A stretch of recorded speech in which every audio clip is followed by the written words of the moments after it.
오늘 우리에게 주시는 말씀 구약성경 사무엘상 9장 1절부터 14절까지 말씀을 함께 읽어보겠습니다. 베냐민 지파의 기스라 이름하는 유력한 사람이 있으니 그는 아비엘의 아들이요 스롤의 손자요 베고랏의 증손이요 아비아의 현손이며 베냐민 사람이더라.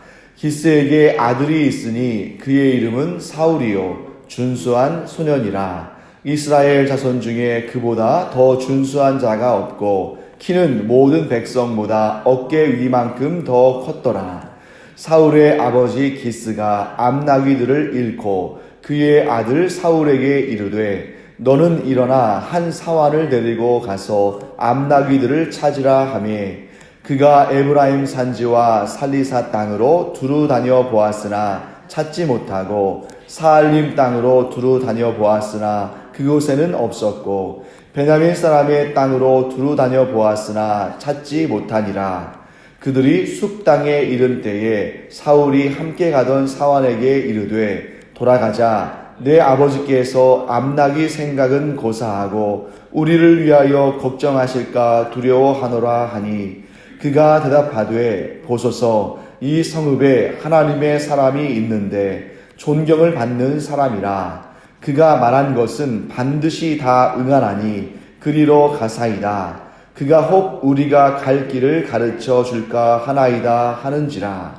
사울이 그의 사환에게 이르되 우리가 가면 그 사람에게 무엇을 드리겠느냐? 우리 주머니에 먹을 것이 다하였으니 하나님의 사람에게 드릴 예물이 없도다. 무엇이 있느냐 하니 사환이 사울에게 다시 대답하여 이르되 보소서 내 손에 은 한 세겔의 4분의 1이 있으니 하나님의 사람에게 드려 우리 길을 가르쳐 달라 하겠나이다 하더라.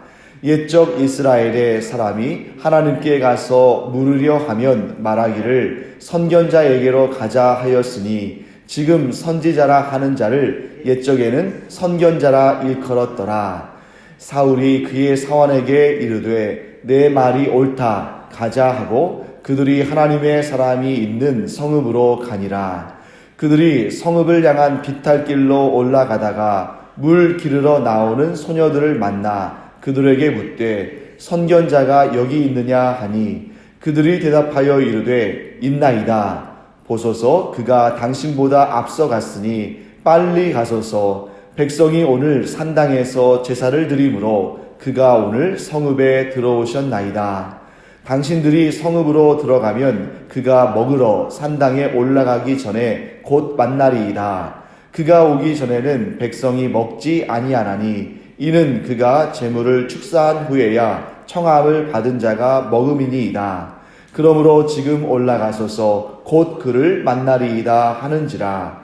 그들이 성읍으로 올라가서 그리로 들어갈 때에 사무엘이 마침 산당으로 올라가려고 마주 나오더라. 아멘. 오늘 이제 본문의 말씀 시작하면서 사울의 외모에 대해서 이렇게 설명하는 내용이 등장합니다. 여기에서 일단 베냐민 지파 사람이라는 것이 쭉 소개되고요. 그 다음에 2절 말씀 보시면 이 사울이 기스의 아들이다 하는 사실을 설명합니다. 그리고 거기에 대해서 사울은 준수한 소년이다 라고 소개하고 있죠. 네, 특별히 이제 성경에서 소년하면 아주 특히 구약 성경에서 소년하면 우리로 따지면 한 12세 때고 이 정도의 아이들을 의미하는 것이 아닙니다. 그래서 여기에서도 우리 그 내용을 보시면 알겠습니다만 모든 백성보다 어깨 위만큼 더 컸더라 라고 되어 있죠. 그래서 여기에서 소년은 오늘날로 따진다면 무슨 초등학생이나 한 중학생 정도 이 정도가 아니고 이제 20대의 청년이라고 볼 수 있습니다. 그래서 이 청년 사울에 대해서 소개를 하고 있습니다. 그래서 이스라엘 중에 그보다 더 준수하고 키가 더 큰 사람이 없다는 것을 설명하고 있죠. 그러면 여기서 우리가 왜 이런 설명을 하고 있을까? 왜 사울의 외모에 대해서 설명하고 있을까라는 것을 좀 집중해서 봐야 됩니다. 그리고 우리가 어제 보았던 본문, 즉 사무엘상 8장에서 이런 내용들이 있었던 것을 보게 되죠. 하나님께서 왕의 제도에 대해서 사무엘에게 설명하시고 또 사무엘은 그것을 이스라엘 사람들에게 설명하는 내용을 봅니다. 그리고 왕의 제도에 대해서 쭉 설명할 때 하나님께서 사실 이 왕을 세우는 것을 그렇게 기뻐하지 않으셨다는 것을 알 수 있죠. 그래서 왕의 제도의 문제점, 왕의 제도가 왜 위험한지 이런 내용들을 미리 쭉 설명하시는 것을 봅니다. 그리고 오늘 이제 사무엘상 9장으로 넘어와서 사울의 외모에 대해서 설명하죠. 자, 그 이유는 왕의 제도와 관련되어 있는 것입니다. 자, 하나님은 지도자를 세울 때에 무엇을 보시죠? 자, 성경은 이렇게 되어 있습니다. 하나님은 중심을 보시는 분이시다. 그러면서 꼭 이 말을 덧붙이시죠. 하나님은 외모로 사람을 보지 않으시고 중심을 보시는 분이시다. 자, 그 얘기를 역으로 우리가 해석하면 무슨 뜻이냐면 사람은 사람을 무엇로 봅니까? 외모로 본다는 거죠. 사람은 사람을 외모로 보지만 하나님은 사람의 중심을 보신다. 그래서 하나님께서 사사를 세우실 때에는 어떤 경우에는 농부 중에서, 어떤 경우에는 그냥 평범한 사람들 가운데, 이렇게 또 어떤 경우에는 뽕나무를 키우는 사람 중에서 이렇게 평범한 사람들을 통해서 하나님께서 역사하시는 그런 내용들을 많이 보여주시는데, 그 이유는 하나님께서 사사를 뽑으실 때의 그 기준이 그 사람의 외모가 아니고 그 사람의 외적인 그런 능력이나 자랑거리가 아니라 그 중심이 얼마나 하나님 앞에 바르게 서 있는가, 이걸 보신다는 거죠. 하지만 오늘 사울의 이 외모에 대해서 쭉 좋은 점을 이렇게 보여주시는 것은 하나님께서 택하신 사람의 외모도 좋다, 이런 뜻일 수도 있겠습니다만, 기본적으로 왕의 제도 안에서는 사람들이 어떤 기대감을 갖냐면, 일단 그래도 이스라엘의 왕, 자기 자신을 다스릴 왕으로 세워진다면 그래도 그 외모가 나보다는 나아야 한다, 이러한 기본적인 생각을 가지고 있다는 것이죠. 그래서 여기에서는 뭘 우리가 알 수 있습니까? 모든 이스라엘 사람들이 사울의 외모를 보고 그가 이스라엘의 왕으로, 즉 자기들을 다스릴 사람으로 충분한 자격을 갖췄다 라고 생각할 만하다 하는 것을 보여주고 있습니다. 그래서 사람들은 사울의 이 외모에 집중할 거예요. 그렇기 때문에 그가 왕이 되는데 큰 문제는 없을 겁니다. 왜? 이스라엘 모든 사람들 가운데 가장 외모가 출중하고 또 잘생겼고 키도 크기 때문에 사람들이 그의 외모를 보고 저만 하면 됐다 하고 생각할 것이기 때문입니다.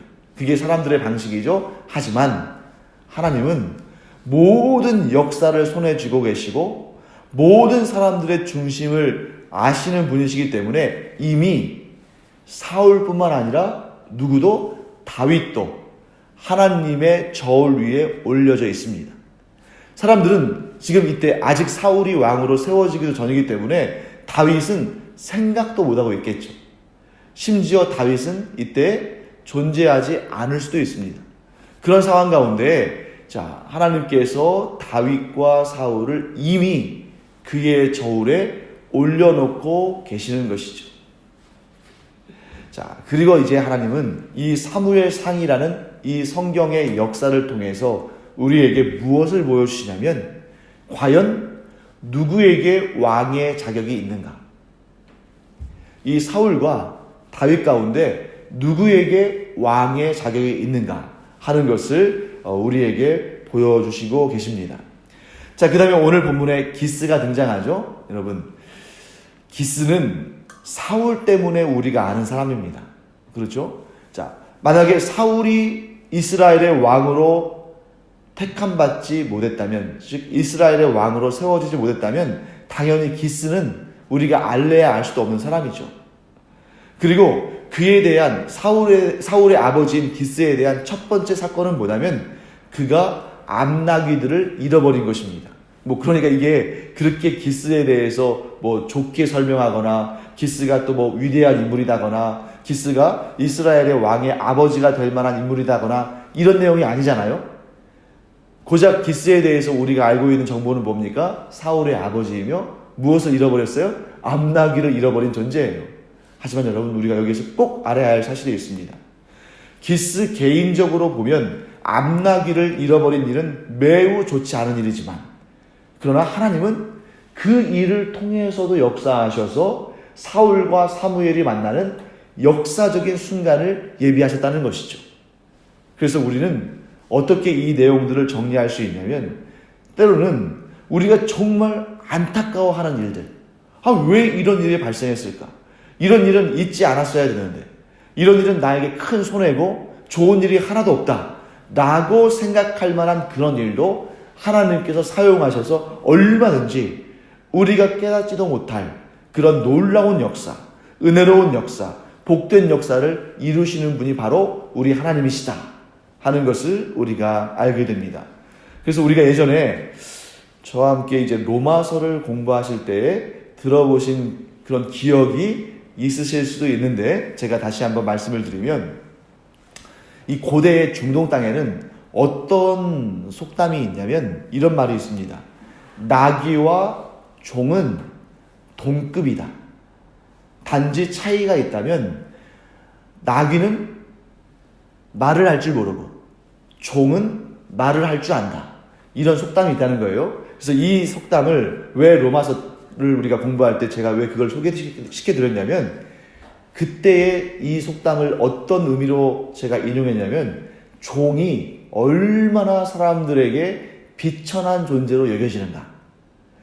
그런데 사도 바울이 자기 자신을 소개할 때 항상 어떻게 소개합니까? 하나님과 예수 그리스도의 종된 나 바울은, 이렇게 소개한단 말이죠. 그러니까 사울이 그 당시에 이제 사도 바울이 그 전에 사울이었죠. 그 사울일 때는 굉장히 자기 자신이 아주 쓸모 있고, 아주 또 이 미래의 비전이 아주 충만하고, 그래서 어디를 가든지 존중받고 그에 대해서 사람들이 소망을 가질 만한 그런 사람이었는데, 예수 그리스도를 만난 사울이 이제 바울로 변하면서 어떻게 고백합니까? 나는 하나님과 예수 그리스도의 종이다. 즉 나는 하나님과 예수 그리스도에게 이런 나귀와 같은 존재다 라고 말했다는 것을 제가 설명드렸습니다. 그러니까 지금 종이 얼마나 비천하게 여겨졌는가, 그 내용을 제가 강조하면서 이 속담을 말씀드렸죠. 그런데 이제 우리가 역으로 보면 자, 나귀의 입장에서는, 즉 종의 입장에서는 자기가 짐승이나 매한가지로 여겨지는 그런 비천한 존재지만, 나귀의 입장에서는 다른 동물들과 비교할 수 없을 만큼 중요한 동물이라는 것이죠. 왜냐하면 이 당시에 말도 있었습니다. 그런데 말은 주로 군사용이었어요. 그리고 이 말은 사실 이 일반적인 사람들에게는 별로 소용이 없는 짐승입니다. 왜냐하면 이 말은 주로 전투용으로 썼고, 주로 일반인들이 짐을 싣거나 이동을 할 때는 말을 타고 가는 경우는 거의 없어요. 주로 뭘 이용합니까? 이 나귀를 타죠. 그래서 제가 예전에 그 고난주간에 예수님께서 그 고난주간 한 주간 동안에 하셨던 일들 이렇게 연구하면서 보니까 거기서 예수님이 나귀, 그것도 나귀의 새끼를 타고 예루살렘에 입성하시잖아요. 그때 이제 그 내용을 보니까 거기에서도 나귀 새끼라는 것이 정말 젖먹이 나귀 이런 걸 의미하는 게 아니라, 여기에서 소년이 청년을 의미하는 것처럼 거기에서 나귀 새끼는 뭐냐면 짐을 메어본 적이 없는, 아직 짐을 메어본 적이 없는 어린 나귀지만 충분히 힘이 있는 그런 존재입니다. 그래서 나귀 새끼 정도만 돼도 보통 100kg이 넘는, 100kg에서 200kg 가까이 되는 짐을 실을 수가 있고, 다 장성한 나귀의 경우에는 400kg 이상을 실을 수 있다는 거예요. 그러니 이 당시에 이 나귀는 얼마나 소중한 존재입니까? 거기에다가 암나귀라는 것은 뭘 의미하죠? 새끼를 낳는다는 거죠. 그렇기 때문에 여기에서 기스가 이 암나귀들을 잃어버렸다고 해서 자기의 아들과 거기에다 사환 한 명을 붙여줘 가지고 멀리까지 가서 그 암나귀들을 찾도록 한 것은 이 나귀들이 그냥 적은 가치가 아니라는 것이죠. 이 기스에게는 굉장히 소중한, 그 재산의 굉장히 많은 분량을 차지하는 그런 짐승들이고, 그래서 이 나귀들을 잃어버렸을 때에 자기의 아들, 소중한 아들을 그 나귀들을 찾도록 보낸 것입니다. 그래서 이 기스의 입장에서는 정말 이 암나귀들을 잃어버린 것은 정말 충격적인 일이고 앞이 캄캄한 일이지만, 하나님께서는 그 일을 통해서 도리어 그의 아들이 왕에 오르는 그 역사의 시작을 이때로부터 하나님께서 그 일을 시작하시고 일하셨다 하는 것을 우리가 알 수 있습니다. 그래서 여러분, 우리가 살아가면서 정말 힘들고 정말 왜 이런 일이 생겼을까? 이런 일은 정말 나를 괴롭게 한다 라고 생각되는 일들이 있다 할지라도 그 일마저도 하나님의 손에 들려져서 참으로 그 고통과 어려움과 힘든 일은 생각나지 않을 정도로 놀라운 은혜와 복의 일을 하나님께서 얼마든지 이루신다 하는 믿음을 가지고 도리어 힘겨운 일, 고통스러운 일, 실패와 낙심이 되는 일, 이런 일들을 당할 때 도리어 하나님을 소망하고 그 일을 통해서 놀라운 역사와 은혜와 복을 이루실 하나님을 바라보는 여러분과 제가 되기를 간절히 축원합니다.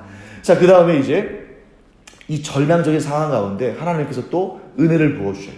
그게 뭐냐면 사울은 이러다가 암나귀들은 찾기는커녕 오히려 내 아버지 기스가 우리를 잃어버렸다고 더 걱정하시고 그러다가 오히려 큰일이 생길 수 있으니까 우리 돌아가자 이런 마음 같습니다. 그런데 보통 사환 즉 종이면 주인의 말에 가타부타 말을 얹지 않고 따르는 것이 기본이에요.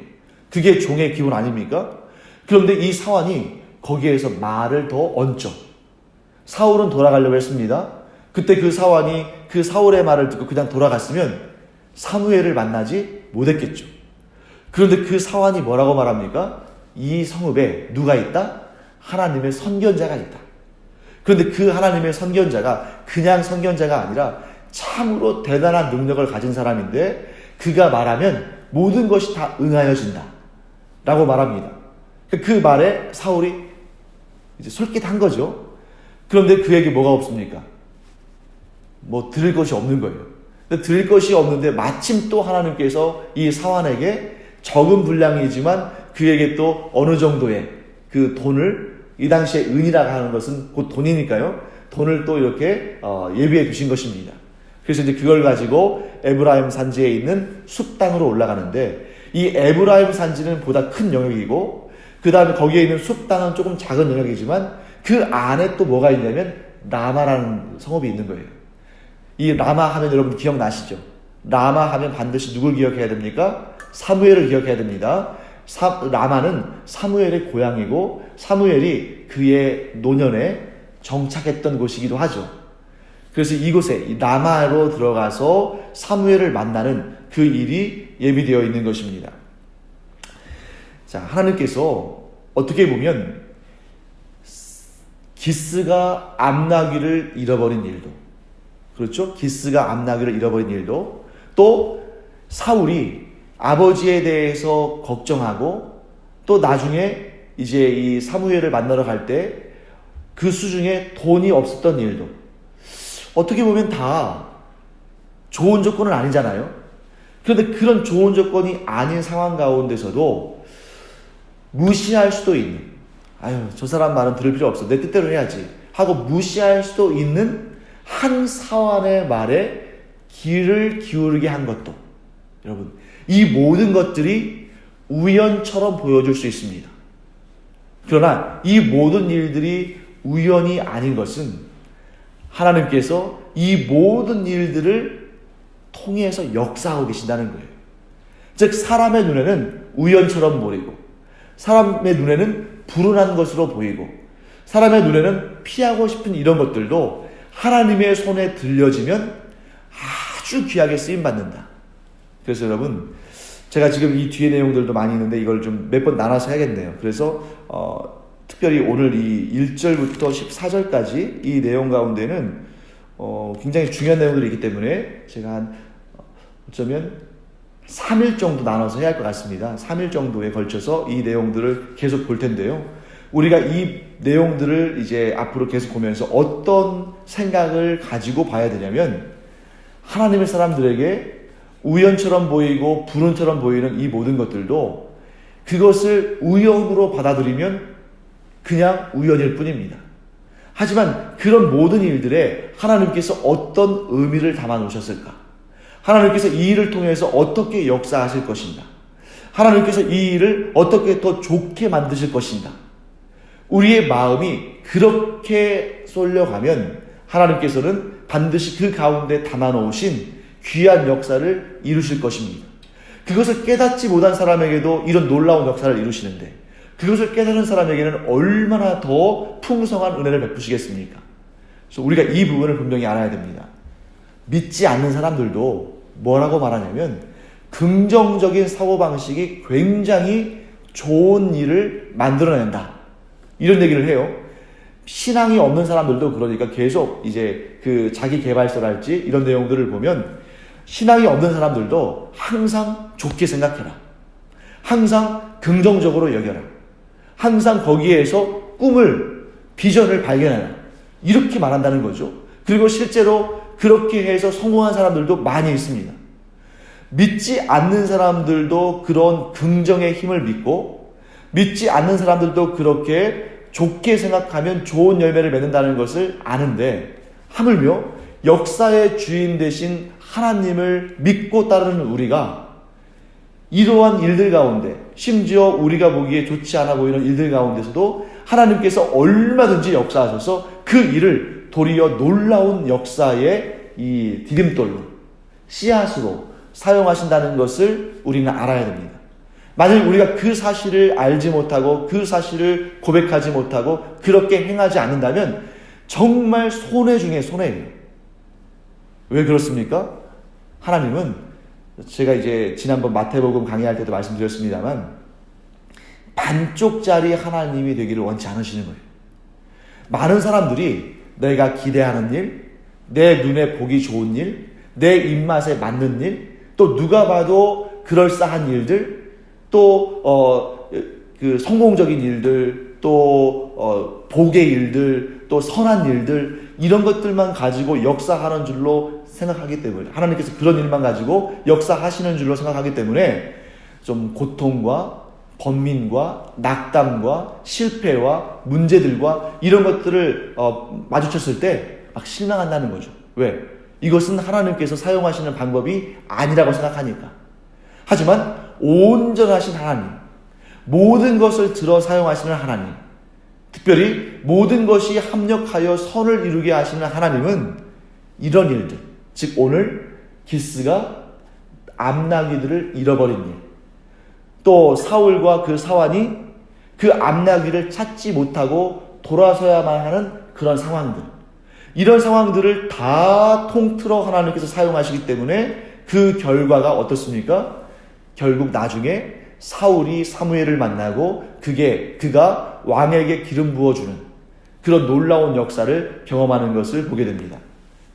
여러분과 제가 오늘 기도할 때 이런 기도 제목 가지고 기도하기를 바랍니다. 그것이 뭐냐면, 우리는 항상 우리 안에 어떤 소망거리를 발견하고 좋은 점을 발견하고 그래서 그걸 가지고 더 좋은 일로 나가기를 원하지만, 심지어 우리가 기도할 때 지금 현재 나를 괴롭히는 일들, 나에게 있는 문제들, 또 실패, 낙심거리, 또 나를 슬프게 하는 일들, 이런 것들을 오히려 하나님께서 들어 사용하셔서 역전케 하시는, 오히려 지금의 이러한 안 좋은 일들이 더 좋게 만들어지는 그런 역사를 경험하는 여러분과 제가 되기를 간절히 축원합니다. 그러나 그 일은 우리가 그 일을 놓고 소망을 가지고 하나님 앞에 간절히 기도할 때 이루어질 줄 믿습니다. 우리가 하나님을 소망하지 않는다면 하나님도 우리를 소망하지 않을 거예요. 그래서 우리가 하나님께 소망을 두고 기도할 때 우리가 하나님의 소망이 되어서 놀라운 역사의 증인이요, 또 그것을 증거하며 간증하는 여러분과 제가 되기를 간절히 축원합니다. 기도하겠습니다. 하나님, 주님의 은혜를 감사드립니다. 오늘 기스가 암나귀들을 잃어버려서 참으로 낙심하여 그의 아들과 사환을 보내서 그것을 찾게 했습니다. 그런데 사울과 그 사환은 결국 그것을 찾지 못했습니다. 어떻게 보면 실패한 것입니다. 하지만 하나님은 그 실패마저도 귀하게 사용하여 주셔서 결국에는 사무엘을 만나고 왕의 기름 부음을 받게 하시는 것을 봅니다. 하나님, 저희들의 삶 가운데에도 그와 같은 일들이 있습니다. 기대하지 않은 일들, 또 정말 낙심할 만한 일들, 이런 일이 왜 생겼을까 하고 정말 안타까워하는 일들, 그런 일들이 저희들 가운데 있습니다만, 오히려 그런 일들을 당할 때 더욱 하나님을 소망하고 더욱 기도에 힘쓰고 더욱 큰 꿈과 비전을 가짐으로 말미암아 하나님께서 이루시는 놀라운 기적들을 체험하는 주의 종들이 되게 하여 주시옵소서. 감사드리며 예수님의 이름으로 축복하며 기도합니다. 아멘. 이제는 우리 주 예수 그리스도의 은혜와 하나님 아버지의 놀라우신 사랑과 성령의 감동, 감화, 위로, 교통하심이 이 시간 어떤 상황에서도 심지어 내가 꺼려하고 싫어하고 또 안타까워하는 일들마저도 하나님께서 들어 사용하셔서 놀라운 역사를 이루실 것이라는 것을 믿는 주의 종들 위에 이제로부터 영원토록 함께 있을지어다. 아멘. 시작으로 기도할 때에 하나님께서 이런 일들마저도 존귀하게 사용하실 것이라는 믿음을 가지고 기도하실 때에 하나님의 풍성한 그리고 우리가 감히 기대하지 못했던 놀라운 열매와 결실을 맺는 여러분과 제가 되기를 축복합니다. 기도하겠습니다.